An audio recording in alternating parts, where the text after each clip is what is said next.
Hi, welcome everyone. So, generally in life and in this big universe, we are always wondering, like who are we and why are we here? So, and sometimes we try to figure out that is the you in me, the me in you.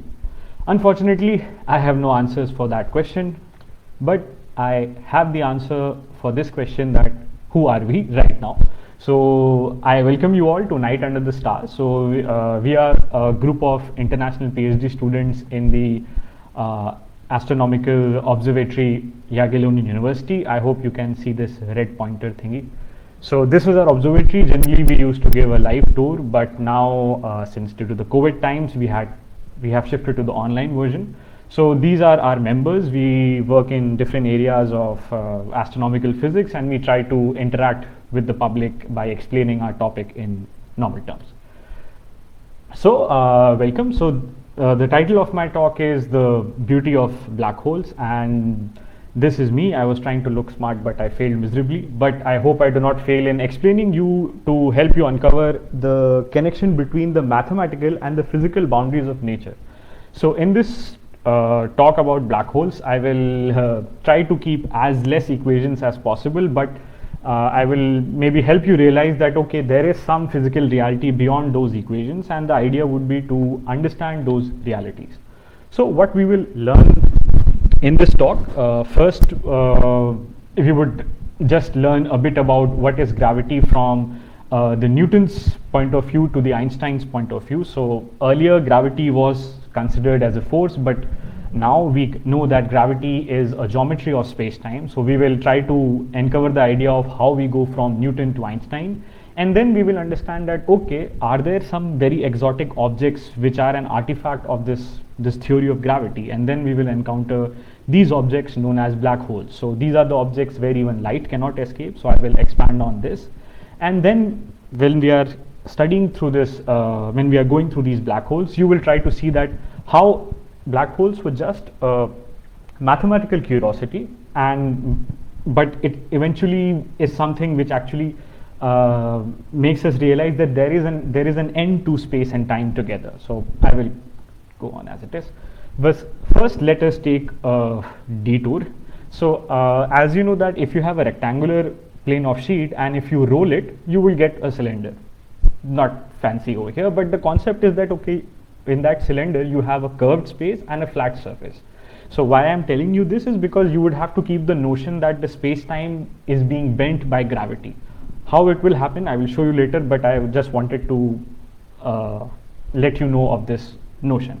And a peculiar thing happens when you think about curvature in terms of flat space-time. What happens is that if I ask you what is the path between Los Angeles to Krakow, okay, you will go to your Google Maps, you will type Los Angeles, Krakow, you will see a flight over here.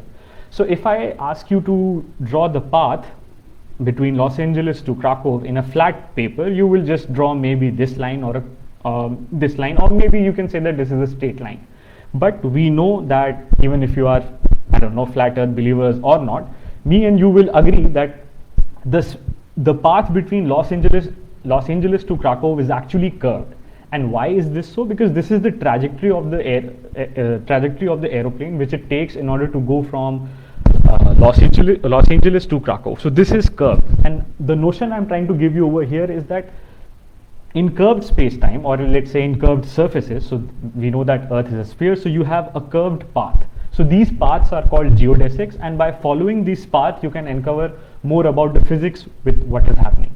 And a very fun fact because of this, what happened. So earlier I used to think that, you know, America is big, I am from India, so India is big, and this generally happens when you look at the flat geographical map. But when you will see it on the globe and when you will actually map the scales, you would come to know, maybe some of you know this, that all these 10 countries like United States, China, India, and the other countries, the size-wise comparison, these 10 countries, they all are inside Africa. So you know, you can see that flat and curved, just space, it plays a trick on your mind. Okay, so now let's move on to the main topic and understand that if there is this guy who is freely falling, let's say happily over here, what happens when he is in the Newton's gravity and how he will behave when he is in the Einstein's gravity. The equations, they do get complicated, but the idea is fairly simple. So we begin with Newton's gravity. So as we know that Newton's gravity tells us that every particle attracts every other particle in the universe with a force. And Newton's genius was to realize that, okay, if there is this apple falling on Newton's head and m1 is the mass of the apple, m2 is the mass of the earth, then there is a force between these two objects. His genius was to realize that what if this force is same as the one which the moon experiences on the earth, or all the planets experience around the sun. And he came up with his theory of Newton's theory of gravitation. And obviously you can come up with the theory, I can come up with the theory, but the theory has to confront observations in order for it to depict correctly what nature does. So if you use Newton's gravity, which actually Johannes Kepler did, so Johannes Kepler, he took Newton's theory of gravitation and he came up with these laws known as Kepler's laws of planetary motion. So now we know that sun is the center of the solar system and all the planets, they revolve around the sun in an elliptical orbit. How we know this? Because Kepler's laws tells us, which use the Newton's idea of gravity. So we know that each planet orbits about the sun in an ellipse, and there are few technical details. So here what happens is that when you observe the planets which are moving around, you come to the fact that, okay, planet covers the same area of space in the same amount of time, and a planet's orbital period is proportional to the size of its orbit. What it actually helps you is that it helps you determine some parameters of the system. What I mean by that is, suppose you do not know the mass of the sun, but you know that, okay, Mercury takes, let's say, 88 days around this central object. So using Kepler's law, you can actually calculate the mass of the sun. And why I'm telling this? Because this would be important when we are trying to figure out what black holes are. So keep that in mind, that there are these Kepler's law, and when you know the orbit of a particle around a huge massive particle, you can know about its mass and velocity and other things. Well, Newton's theory of gravity was very cool, and it actually works very well. If you have a, let's say, I don't know, a mobile phone or a laptop in front of you, do not throw a laptop, but if you have a book in front of you and if you just throw it from your hand, you know that it will fall due to gravity. So that Newton's gravity was telling us about all these things, and we were predicting everything correctly. It was good until and unless there came this thing, which was the precession of the perihelion of Mercury. So first of all, whenever a planet moves in an ellipse, the perihelion is the position when the planet is very close to the sun. Now what happens is that in the previous image, I showed you that all the planets are moving in an ellipse. But when you do this observation for the Mercury planet, Mercury is the planet which is close to the sun, you see that its orbit is not, it is an ellipse, but that ellipse precesses around the sun. And unfortunately, Newton's gravity could not answer this question, that, why is this happening? Then obviously Einstein came into the picture, and first he came up with special theory of relativity, which unites space and time, and then he came upon the general theory of relativity. So Einstein, when he came up with the this idea of space and time being one, I won't go into much details of this, but the basic idea is that, see, if you have to tell someone that, okay, listen, you meet me at this position. You meet me at this position and time. So whenever you have to, let's say, attend a meeting or you have to go somewhere, you always need to know two things. First, the space, which is obviously the address, but you also know the time at which you want to go. So in Newton's idea, in Newton's idea, what used to happen is that, okay, so I got a message that I'm keeping the mic too close, so I will just keep the mic a bit away from me. So I think this sound would be okay. Okay, so as I was telling you that, so generally what happens is so what was happening in Newton's time was that space and time were considered independent concepts, but when Einstein came up with his theory of relativity, his idea was to treat space and time on equal footing. So what it actually means is that space and time are not independent of each other, but they depend on each other, and that's how you reach to the concept that space-time has to be treated as together. And now we go to a concept which is one of the foundation of the general theory of relativity. So this is called an equivalence principle. So what it states is that there is no experiment a person could conduct in a small volume of space that would distinguish between a gravitational field and an equivalent uniformly accelerating field. So I'll just explain it via this diagram. So focus on these two diagrams over here. So suppose you are here on Earth and you are inside a lift, and okay, if you are on an Earth and you take an apple, and you will see that it will fall down. So the apple hits the floor due to the Earth's gravity. Now imagine that you are in a far away place in space. You are not on Earth, you are far in space. There is no gravity. You are inside a room, but you do not know that you are inside a room. But now if this whole lift, it accelerates upwards with an acceleration of 9.8 meters per second. So typically what would happen? You are in space, there is no force acting on you, there is no gravity. If this lift moves, this lift would exert some force on your legs, you will start to move with it, and what you will actually see is that the lift is moving up to this apple, which actually means that in a way apple is falling down. So the basic idea of equivalence principle is that there is no experiment which you can define that this situation is different from this situation. And there is a very important implication of this equivalence principle is that actually gravity bends light. So what happens is that suppose you have an elevator. So again we go into the elevator mode, and there is let's say a torch or something which is emitting light. So you are inside an elevator, and there is this photon emitter which emits light. So if the elevator is accelerating upward, then the beam will follow a curved path downward relative to you. So suppose if you are over here, when you will go up, you will actually see the path of the light going sort of downwards. So this is an implication of Einstein's general theory of relativity, that photons will be affected by gravity even though they have zero mass. So this is one of the implications of the equivalence principle.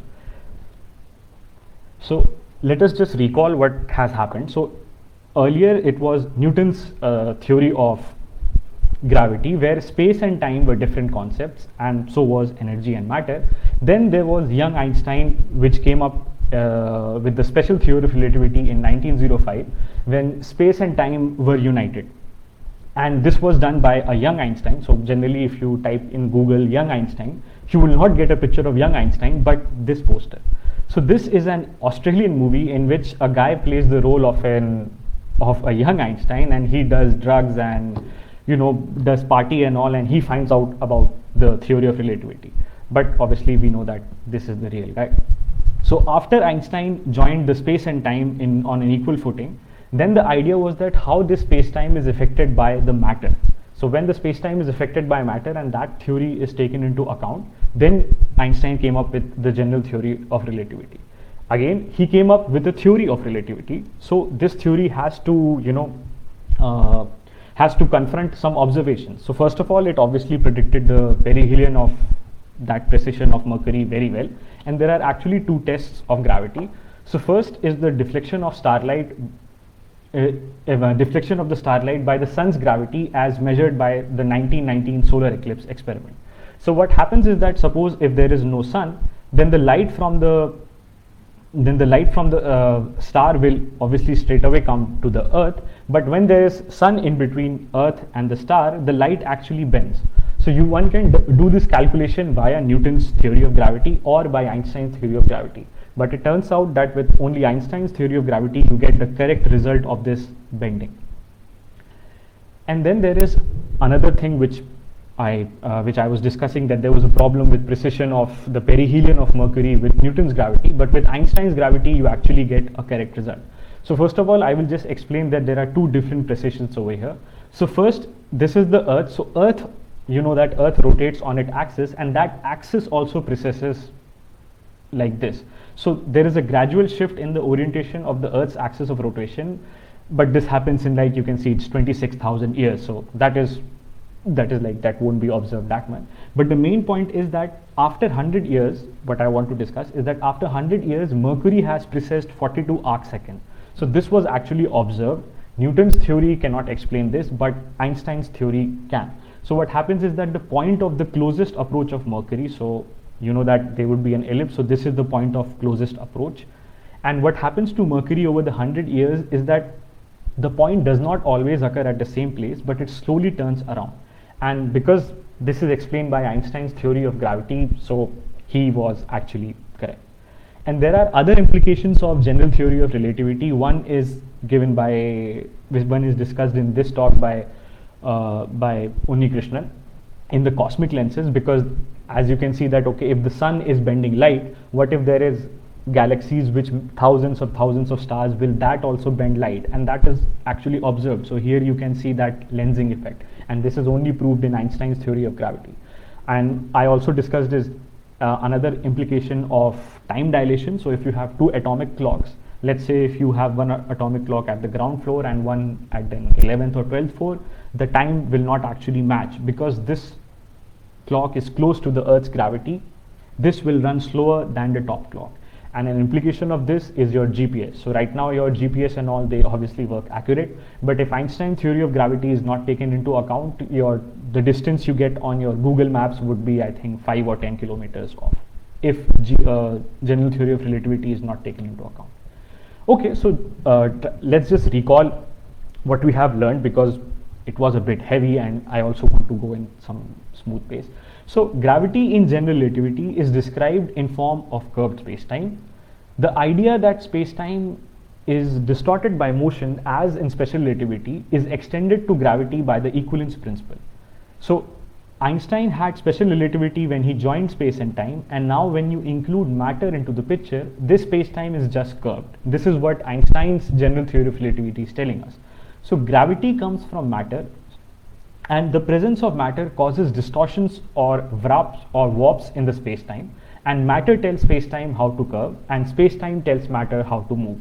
So this was how Einstein sort of joined special relativity and gravity. And these are actually the Einstein's equations. Somebody wrote them on a train in Bolivia. So generally the basic intuition which is given that, okay, how do you imagine this curvature of space-time? So you can imagine a rubber sheet, and suppose this is the sun. So the sun is more massive, it will bend the space-time more. So how this bending is happening is given by the left hand side of this equation, and how this bending is actually done by matter. So here is the earth and here is the sun, is given by this is the right hand side. So yeah, this is the right hand side of the equation, and you can see that this is complicated, and it actually is, because gravity according to Newton is simple, but according to Einstein, this curved space-time and everything, it complicates the studies. And generally I gave you this analogy that, okay, you can imagine space-time as a rubber sheet and it bends, but actually there is another correct depiction of how you should imagine space-time. It's actually like this. I hope there are no ads. Dimensions of space, but also one dimension of time, which can equally bend and curve. Faithfully rendering a four-dimensional geometry is strictly. So in this picture, it is actually the correct depiction of how you should imagine space-time. So because space-time is a theory of 4 dimensions, 3 of space and 1 of time, and both the space and time are affected. So that's why you can see this clock getting wiggled away. So in the previous image where I showed you that the sun is bending the rubber sheet, so you should not imagine that only space is being bent. Space, time, both are being bent over there. Okay, now let us go quickly to the notion of what a black hole is. So generally what we did earlier is that the fact that light is bent by the gravitational field, it brings up a following thought experiment. So thought experiment is like, you can sit here, think about stuff, and then build a theory, and maybe if the observations are correct, you get a Nobel Prize. So imagine you are adding a mass to a body. So imagine the earth is there and somehow I am adding mass to it. So as the mass will increase, so does the gravitational pull, and the objects require more energy to reach the escape velocity. So generally you can imagine that you are throwing a ball in the air, it will go to some distance and come back. But if you are on earth and if you throw an object at 11.3 kilometers per second, which is the escape velocity, it will escape the earth's gravitational pull. So this is the escape velocity. Now when the mass is sufficiently high enough that the velocity needed to escape is greater than the speed of light, we say that a black hole has been created. So this is how you imagine it. Suppose you are on the earth and you are throwing a ball it is obviously in here you are increasing mass, here you are increasing mass. You see that you cannot throw it much up. But now if the mass is so much that even the light cannot escape, so that is the notion of a black hole. And now let us try to understand how it looks in terms of the curvature of space-time. So in terms of the curvature of space-time, so suppose there is a radius where if all the mass is compressed within this radius, the curvature of space-time becomes infinite, and the object is surrounded by something which is called an event horizon. I mean, we know that horizon, like let's say you are at the beach and you are looking into the sea, the beautiful sea, sunlight, whatever, and you can see that ships are coming from the other side. So that is a horizon. But this horizon is different because nothing can actually escape the event horizon. So that's why there is this radius which is called the Schwarzschild radius, and within this radius even light cannot escape. So the radius is called the Schwarzschild radius, and it varies with the mass of the object. So as I said, below the Schwarzschild radius no light actually escapes, and the visual image of a black hole is one of a dark spot in space with no radiation emitted, and any radiation falling on the black hole is not reflected but rather absorbed, and starlight from behind the black hole is lensed. So generally if one sees black hole, you cannot obviously see because there is no light, but the light from the other stars bends across the black hole, and that's how you actually see it. And this is how it would look in terms of space-time curvature. So you see that sun is massive, it bends the space-time a little. Neutron star is a very heavy star made of neutrons, it bends it more.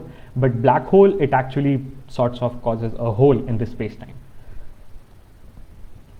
Okay, so I'll move a bit quickly, and okay, now let's realize the first, now let's talk about how this first guy got the Nobel Prize recently in 2020. So first was Roger Penrose. He revolutionized the mathematical tools that were used to analyze the properties of space-time.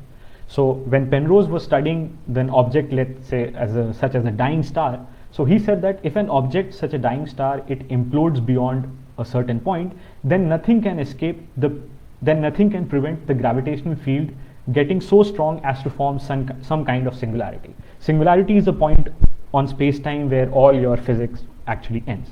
And he got the Nobel Prize because of his notion of trapped surface.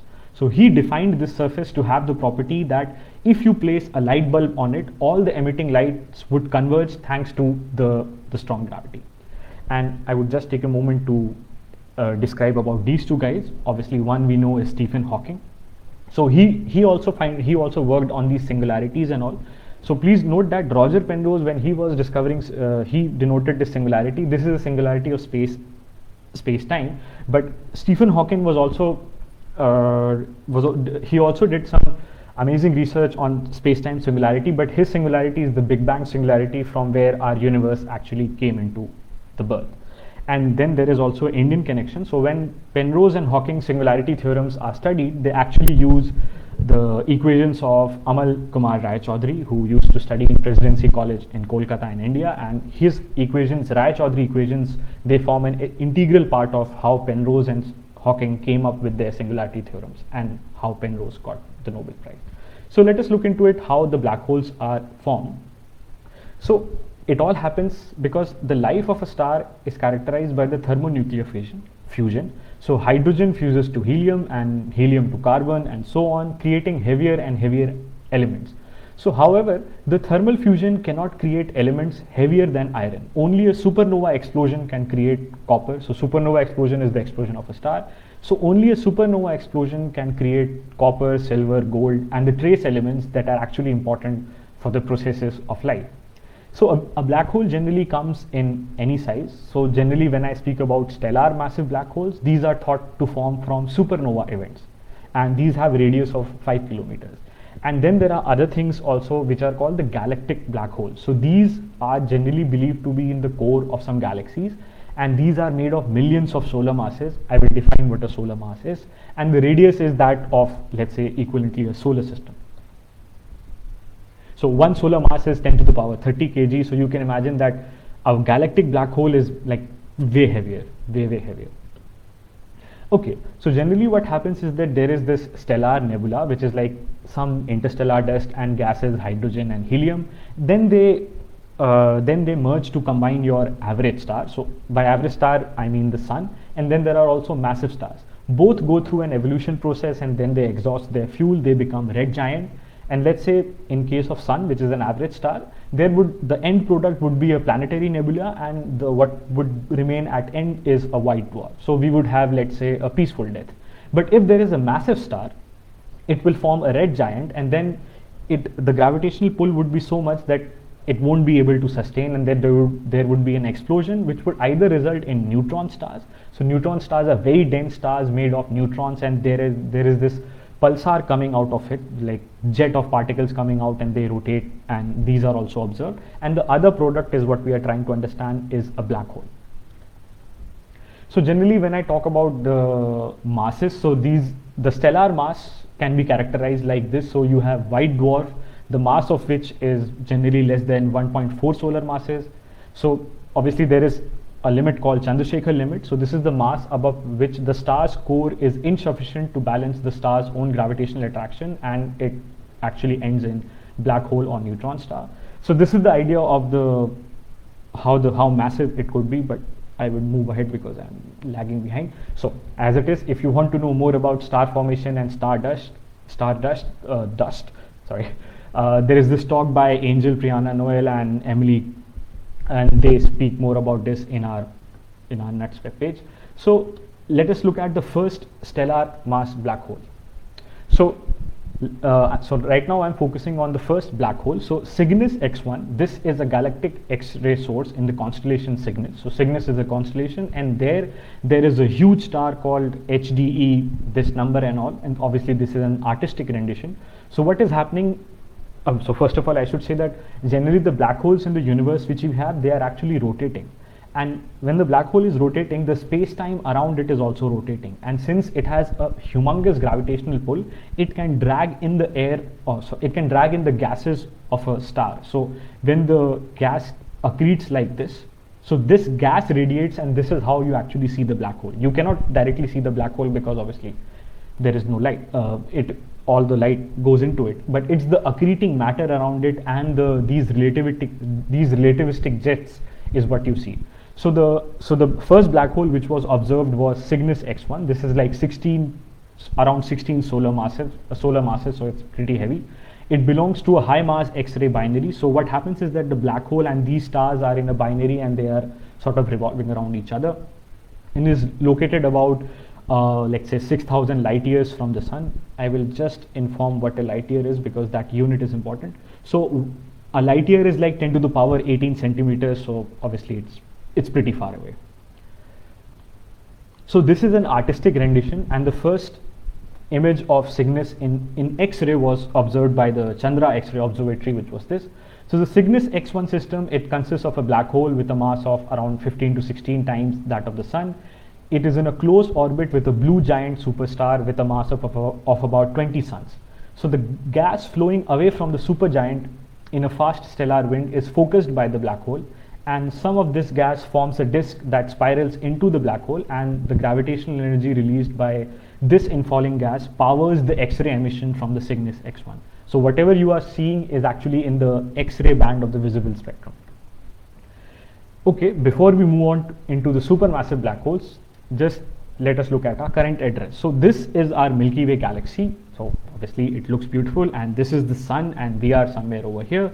So these are, whenever you look into the galaxies, there are these globular clusters, which is a huge collection of very massive stars, and this is again our position over here. So now earlier we were discussing about black holes, which were a few solar masses, and now I would explain to you or discuss about the supermassive black holes. So these are the largest type of black holes, and the mass is of like millions to billions times the mass of the sun. So they are like pretty big. So this is a beautiful image that at the center of every, let's say, galaxy, there is a, I don't know, beautiful supermassive black hole, but the actual image is not that amazing, but it's very close to reality, is this. So Meissner M87, so this is another galaxy. This is a supergiant elliptical galaxy. So our galaxy is Milky Way, we will discuss about that later, but this is an elliptical supergiant galaxy which is around 17 megaparsec away. from the Milky Way, and it has about 1 trillion stars in the constellation Virgo. So the first ever image of a black hole was taken by the Event Horizon Telescope was of this. Obviously the image is not orange, and as you said, as you know correctly, you won't get an image of the black hole. You would only get the image of the accreting gases around the black hole. So this was the first ever image. And when you are very close to this M87, you can actually see it in the Hubble telescope. So Hubble telescope, it majorly sees things in visible wavelength, but you can actually see that it is one of the massive galaxies, this M87, and it has a large population of globular clusters, around 12,000 compared to the 150 and 200 globular clusters orbiting the Milky Way.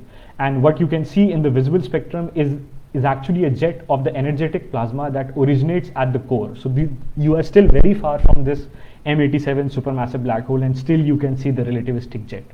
So let us just zoom into what this is. Okay, there would be some ads, but don't worry.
So they are showing that how many, many telescopes all around the world were used to obtain the first image of the black hole. So you can see the accreting matter inside this guy. And now, okay, that was a bit of ad promotion, but now let us zoom into this galaxy. So now the video I'm going to play is, now you will zoom into the galaxy M87, and we will try to see how it is. Okay, so now you are looking at a patch of the sky which is, okay, this is like 100,000 light years. So imagine that this is actually a very humongous distance. And now we will zoom into the center of this galaxy. So here, okay, wait, something has happened. I will pause this. Yeah. So now you can see that whenever you are, so first image you see, that was in the optical wavelength. Optical wavelength means right now you can see me, and no, I mean not see me, but you can see my presentation. I can see everything around. That is in the optical wavelength. But as in when you want to probe an object closer, you have to look at different wavelengths. So this is how the image will change.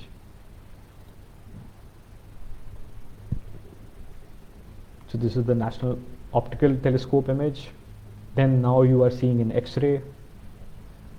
So this was the image I was showing you in visible.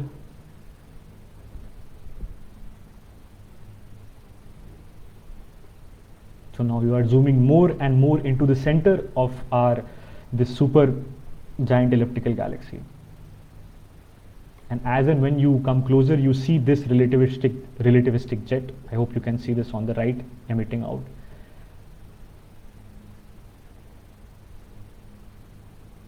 So this is the relativistic jet which is coming out. These are very highly charged particles which are emitting radiation, which is observed by the telescopes. And the main idea is to look at the center of this beast, which is a very difficult task, because you have to coordinate between I don't know how many telescopes and get a very perfect unpixelated image. So this is the final image and the first image of the black hole which was observed. So first you can see that even the event horizon is like, let's say, the size of the solar system or more, and it's pretty massive. So I will quickly move on to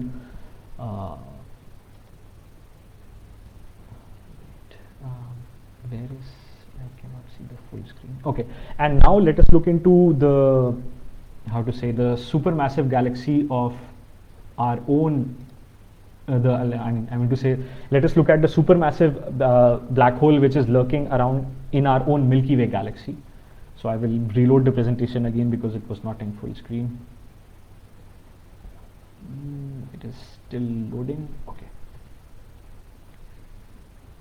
Okay, it's taking a bit of time, so sorry for the lag. Okay, so we saw the supermassive black hole in the neighboring galaxy. Okay, and now let us focus at our own galaxy. So if you look at the galactic center, so these are very famous constellations, and if you look at this Sagittarius constellation, there is where our Milky Way center is. So our galactic center is the rotational, I will click on the pointer, so I'm here. So the rotational center of the Milky Way is called the galactic center. It is a supermassive black hole of 4 million solar masses, which powers the compact radio source Sagittarius A star. So Sagittarius A star is our, let's say, it's our child, or not say child, but it is a supermassive black hole of our galaxy. So it is a bright and very compact astronomical radio source at the galactic center of the Milky Way. So it was this guy, Karl Jansky, which discovered in 1931 that a radio signal was coming from the location at the center of a Milky Way. And astronomers have been unable to observe the Sagittarius A, which is the short form of this, in the optical spectrum because the effect of dust and gas between the source and the Earth. So as I said that whenever you are looking at the sky, there are very complications because there are dust and everything, and light is coming from such a far away distance, so it has to travel through all this. So obviously you need to have some genius method to actually observe these things. And how did people infer that, okay, this is a supermassive black hole at the center of the galaxy?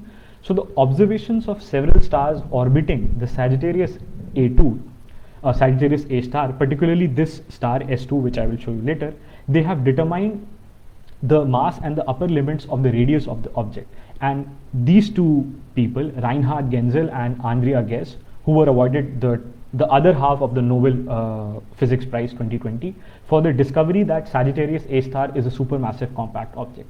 So let's try to zoom in into our galaxy and see what is there for us.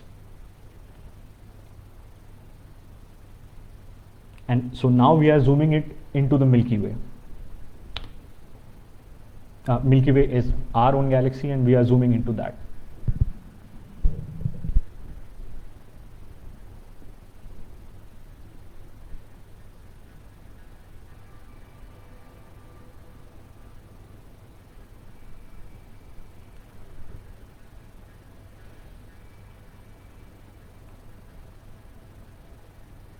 Obviously you can see the globular structures of stars, which are a group of very heavy massive stars. And as we go to the center of our galaxy, we need to see the motion of the stars.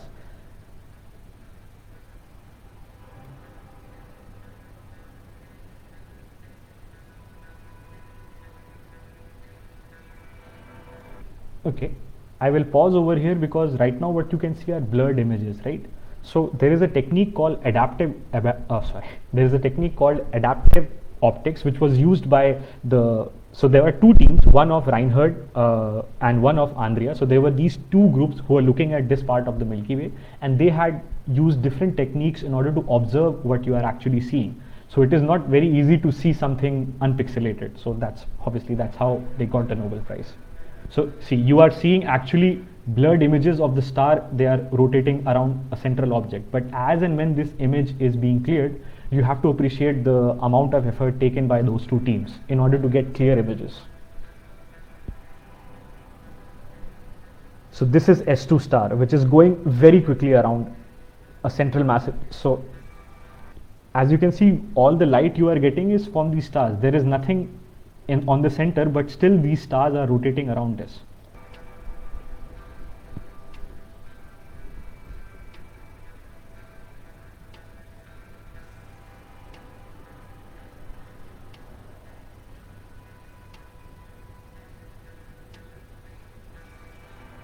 So this is the event horizon, and this is, I think, an artistic image of how it would look around that supermassive black hole.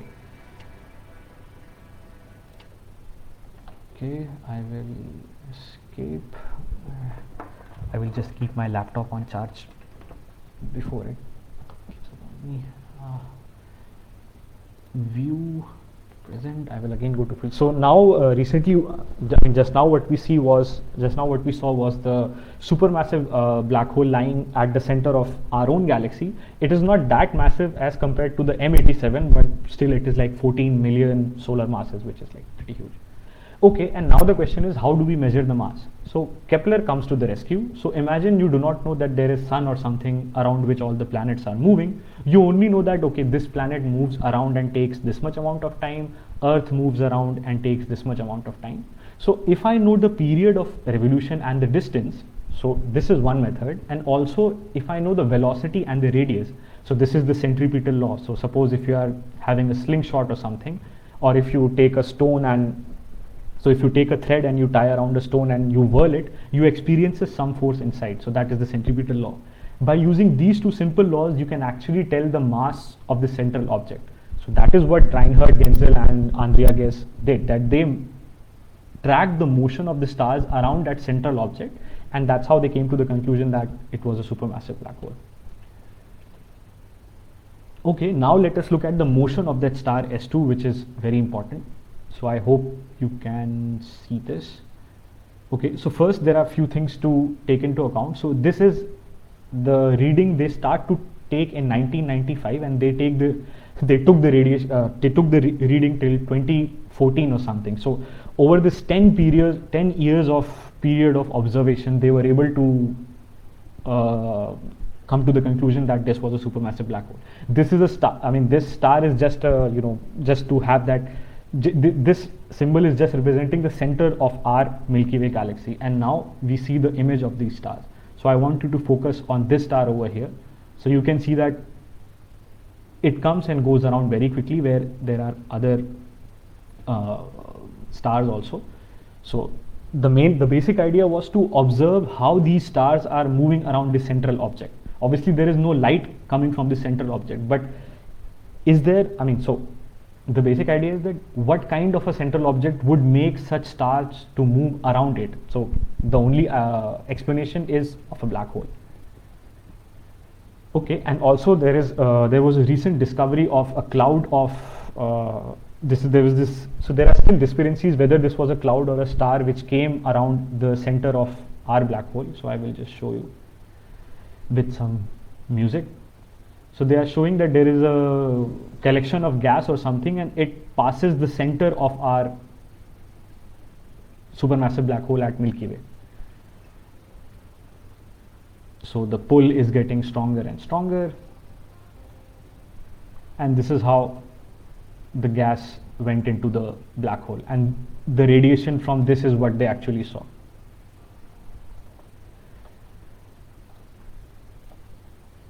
Okay, not to play again. Okay, there is a issue with the full screen, and I have to end the talk because it is getting a bit extended. But now I'm near to the end, and I hope you have not slept.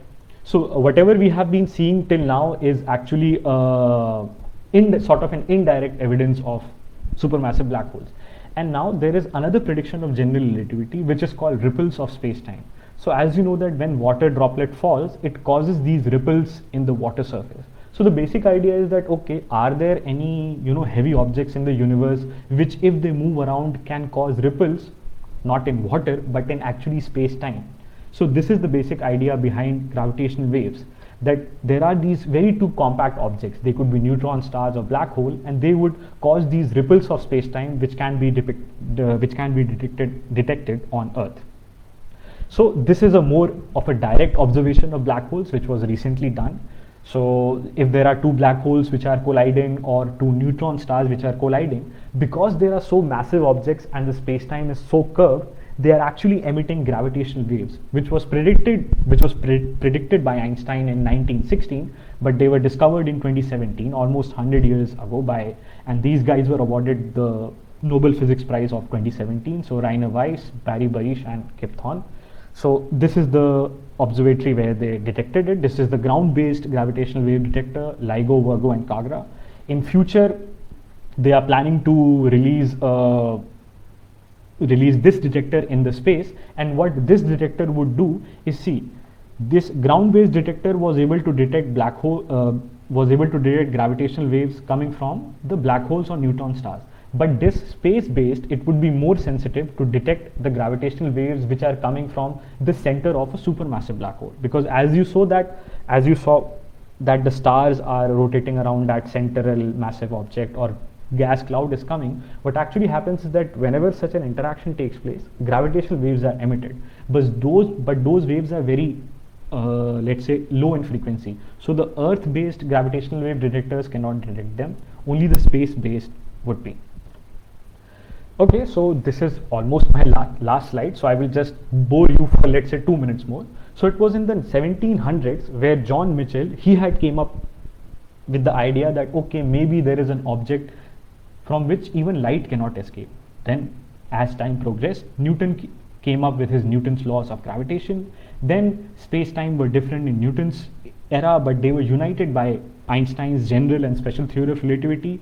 Then the first actual solution of Einstein's gravity, which represents black hole, was done by Carl Schwarzschild.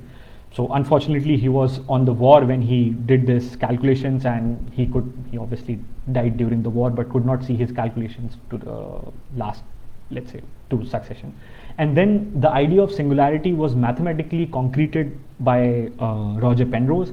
And in 1990s, Andrea Ghez, she's Andrea Ghez and he's the Genzel. So these were two groups who started taking observations of the central supermassive black hole in 1990s. And then during the time, there was the first detection of gravitational waves by rotating black holes on neutron stars by these three guys. And then in 2019, we saw the first image of let's say the black hole. So my idea was to give this talk was that you can see that in 1700s it was just an idea, a sort of a mathematical curiosity. So this was the era of what if black hole exists, what if gravitational waves are there, what if black holes are there. And then later you see that after so many years, this mathematical curiosity actually tells us what our universe has in store for us. There is always a theory, and that theory has to have some observations in order for it to depict the correct laws our universe, or let's say our nature, is following. So to find out more about our amazing mysteries of the universe, do not forget to like our Facebook page, Night Under the Stars. We generally give talks on different topics, and stay tuned for our next event. And if you have questions, you can just type them here, and there would be a time lag for the questions you say, because whatever I'm saying, it actually comes to you for, like, let's say after 5 or 6 seconds. So I will just play some part of this video, and during the meantime I will look at some of the questions and try to answer them. I hope there is no ad. Okay, there is an ad. So just type in the comment section your questions and all, so by the time I read them, I can actually answer them. I don't have to show you much of this video. I only had to show you this. Are you looking for the ultimate laws of physics? No, I'm not. I'm just looking to find out more about the world. And if it turns out there is a simple ultimate law that explains everything, so be it. That would be very nice to discover. If it turns out it's like an onion with millions of layers and we're just sick and tired of looking at the layers, then that's the way it is. But whatever way it comes out, its nature is there, and she's going to come out the way she is. I think it was this part which was interesting. So, it's to doubt and to ask. When you doubt and ask, it gets a little harder to believe. I can live with doubt and uncertainty and not knowing. I think it's much more interesting to live not knowing than to have answers which might be wrong. I have approximate answers and possible beliefs and different degrees of certainty about different things. I'm not absolutely sure of anything, and then many things I don't know anything about. But I don't have to know an answer. I don't feel frightened by not knowing. Okay, so I can see that. By being lost in the mysterious universe without having any purpose, which is the way it really is as far In the comment section. as possible. It doesn't frighten me. Okay, so that was the talk. I will just try to see if there are some questions. Where can I see that? I see that there are some comments, but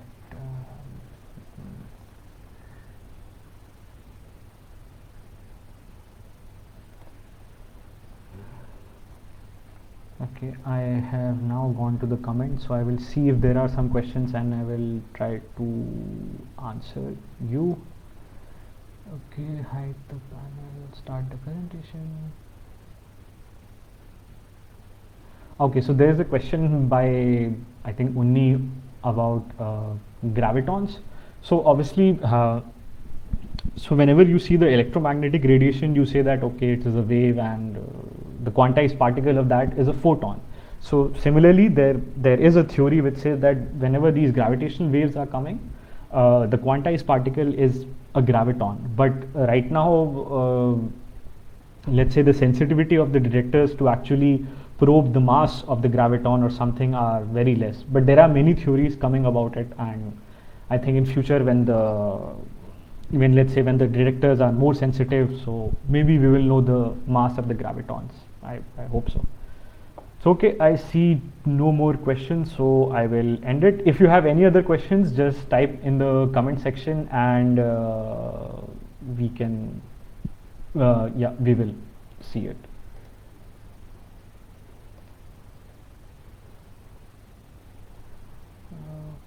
Okay.